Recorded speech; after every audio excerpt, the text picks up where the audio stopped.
Neste vídeo eu vou tratar da fé ou fanatismo. A certeza da crença em absolutos morais. Você tem que me assistir, não tanto a mim, mas o assunto, para que você entenda isto e tenha firmeza nas coisas de Deus. Uma vez que Deus existe, o bem também deve existir. Como o designer e criador do cosmos, Deus é a definição de bem para o cosmos. O bem, portanto, não pode ser arbitrário. Depende inteiramente de Deus. O bem nada mais é, ou melhor dizendo, o bem nada mais é, nada menos que a soma das qualidades éticas do próprio Deus. Vamos ler alguns versículos em Êxodo capítulo 34 para que você entenda o que acabo de dizer. Leia, vamos ver. E o Senhor desceu numa nuvem e se pôs ali junto a ele, e ele proclamou o nome do Senhor. Passando, pois, o Senhor perante ele, clamou: ó Senhor Deus, misericordioso e piedoso, tardio em irar-se e grande em beneficência e verdade, que guarda a beneficência em milhares, que perdoa a iniquidade, a transgressão e o pecado, que ao culpado não tem por inocente, que visita a iniquidade dos pais sobre os filhos e sobre os filhos dos filhos até a terceira e quarta geração. Êxodo capítulo 34, do versículo 5 a 7. O mal é qualquer coisa que fique aquém dessas características morais de Deus. Romanos capítulo 3, versículo 23 diz: não há diferença, porque todos pecaram e destituídos estão da glória de Deus. Assim, fazer o que é certo é fazer o que o próprio Deus faria em uma determinada situação. É como a bondade deriva de Deus, e como a bondade deriva de Deus, ela não pode mudar, pois o próprio Deus é absoluto e imutável, diz Malaquias capítulo 3, versículo 6. O certo e o errado só poderiam mudar se Deus mudasse. Assim, uma linha clara de raciocínio da palavra de Deus nos leva a uma certa crença em absolutos morais. Desde o início, Deus mostrou claramente sua preocupação com a bondade absoluta, pronunciando o que ele havia feito, e ele disse que era bom, Gênesis capítulo 1, e definindo o comportamento correto para Adão e Eva em Gênesis capítulo 3, versículos 16 e 17. O Criador sempre esperava que suas criaturas espalhassem seu próprio caráter perfeito. Ou espalhassem e espelhassem. O Senhor Jesus falou nestes termos quando falou aos seus discípulos em Mateus capítulo 5, versículo 46. Deus diz: sede santos, uma prescrição, porque eu sou santo, uma definição. 1 Pedro capítulo 1, versículo 16. Neste caso, Deus estabelece um padrão e chama a todos os homens e em todos os lugares para cumpri-lo. Por outro lado, se não houvesse Deus, não poderia haver bem. Se colocarmos uma barreira entre Deus e o bem, ficaremos sem um padrão de comportamento permanente. Se a natureza humana surgiu do acaso, da evolução, de um processo à parte de qualquer mente divina ou plano divino, então os absolutos morais desaparecem.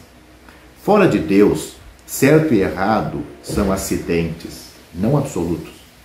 O bem definido à parte ou fora de Deus só pode ser um consenso do que parece trazer prazer ou prosperidade, ou o que parece mais útil e menos ofensivo. Mas o fundamento de tal bem sem Deus só pode ser a areia movediça da perfeição humana. Ou melhor dizendo, da imperfeição humana. Deus é a única base moral possível. Um bem sem Deus não tem mecanismo para associar a palavra dever ao comportamento humano. Uma vez que flui meramente do consenso humano, não pode ditar absolutamente o comportamento de todos os homens. Além da autoridade de Deus, não pode haver base para passar de prefiro para devo, muito menos de prefiro para todos devem. Segue-se que todos os sistemas éticos do mundo pertencem a um de dois campos. A primeira é de cima, ética revelada, vem de Deus, um sistema de comportamento de Deus. A segunda vem de baixo, ética especulativa, produto do mero raciocínio humano. A primeira depende da autoridade divina, o segundo sobre a perfeição humana. A primeira é absoluta, a segunda é relativa. O primeiro reconhece Deus, o segundo se rebela contra ele. Testemunhamos uma deserção em massa no mundo do primeiro campo para o segundo. O humanismo baniu Deus do cosmos e exaltou o homem em seu lugar. O homem moderno, portanto, pensa que é autônomo e livre para decidir o que é bom e o que é mal. Mas, ao abandonar a Bíblia, ele perdeu o único fundamento adequado para a ética. Seu raciocínio finito e falho não tem o direito inerente de ditar seu comportamento e nenhum poder para restringir seus caminhos destrutivos. O humanismo falhou totalmente com o homem e deixou um turbilhão de confusão moral em seu rastro. Um breve levantamento da ética popular de nossos dias deixará isto claro. O pragmatismo é pragmático. Essa ética especulativa popular vai com o que funciona. Concentra-se no resultado, o resultado de uma ação. Podemos julgar uma ação como moral ou imoral pelo que ela produz. Se o resultado for bom, então qualquer meio que usamos para alcançar este resultado também deve ser bom. Então, de acordo com este pensamento, devemos legalizar as drogas para coibir o crime que advém do tráfico de substâncias ilícitas. Devemos dispensar agulhas limpas ou dar agulhas limpas para viciados em drogas para impedir a propagação de doenças e abortar bebês que suas mães para que as suas mães possam ir para a faculdade sem se preocupar com cuidados infantis e colocar letras cristãs de música heavy metal para acatar os jovens com o evangelho. Dois problemas gritantes com essa ética são, primeiro, prever com precisão como uma ação vai acabar e, segundo, calcular corretamente se o resultado é realmente bom. Muitas das decisões que tomamos têm resultados de longo prazo que são totalmente diferentes de seu resultado de curto prazo. Aqueles que justificam o adultério com base em seu prazer imediato, por exemplo, mais evidências esmagadoras da vida que a dor é mais proeminente em última análise. O pragmatismo deve ser julgado pela decência sórdida que gerou estatismo e egoísmo. O estatismo afirma que o governo deve decidir o que é melhor para toda a sociedade e então usar todos os meios necessários para alcançar seus objetivos. Os regimes marxista e nazista do nosso século trabalharam a partir dessa estrutura ética. Eles justificam o assassinato em massa para o bem do Estado. Por outro lado, o egoísmo usa a mesma ética para buscar o que é bom apenas para o indivíduo, às custas de todos os outros.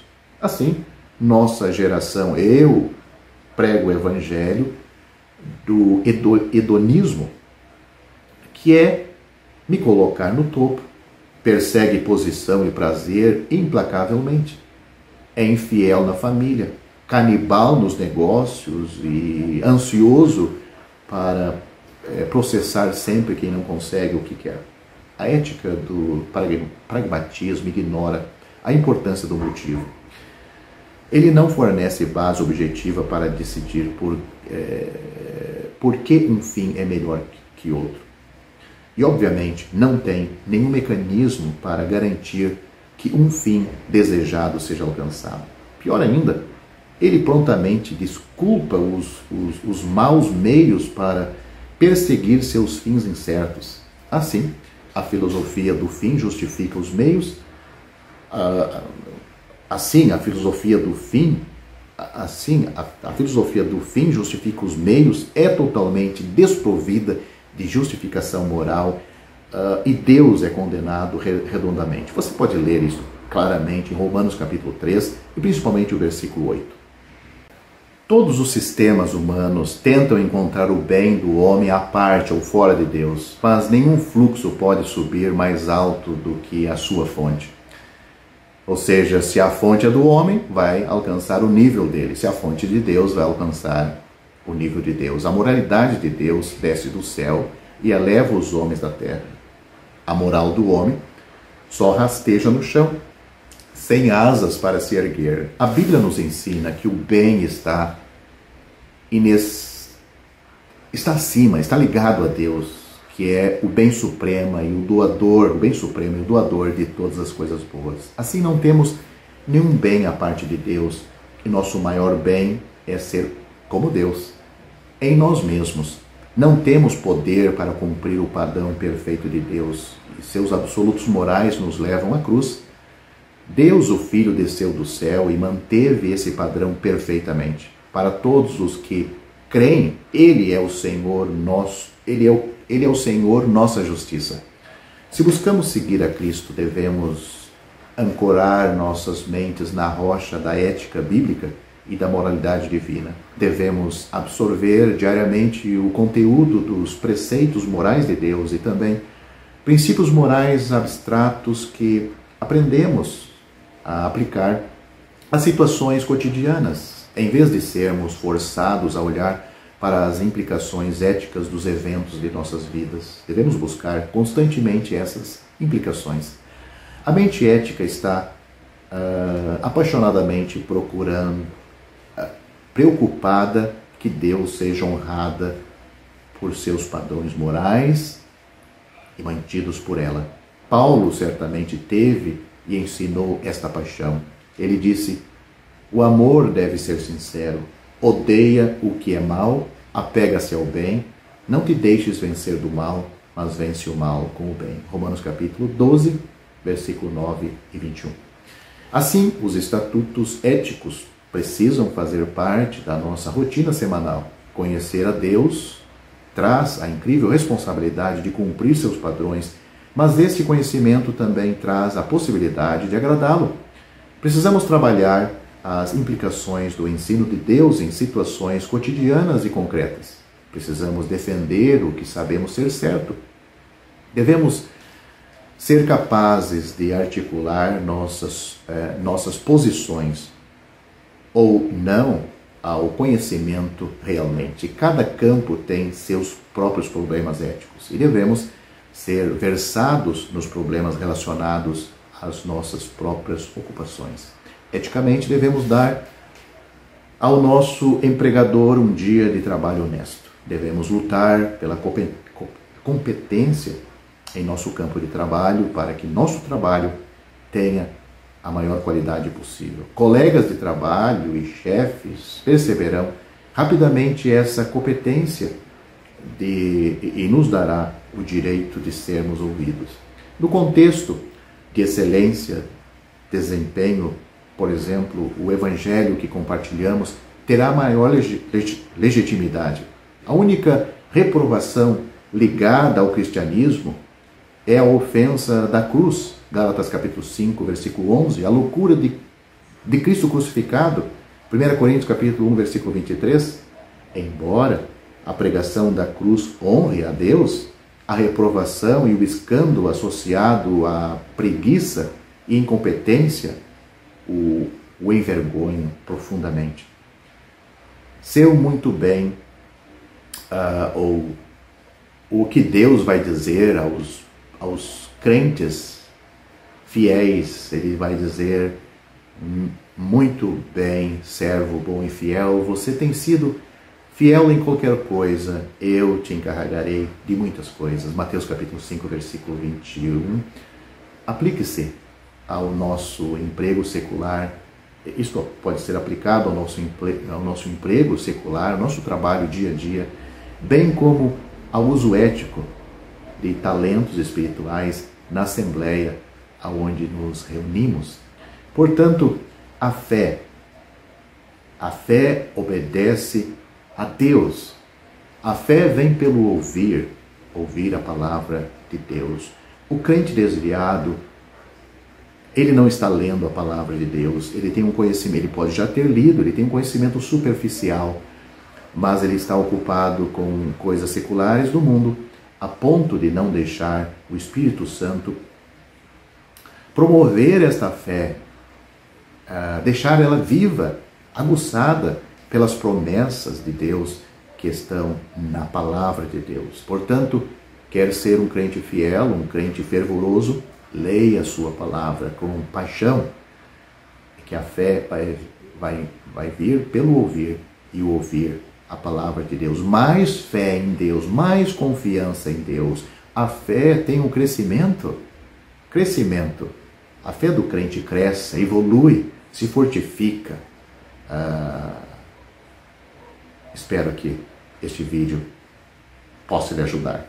Ao findar o labor desta vida,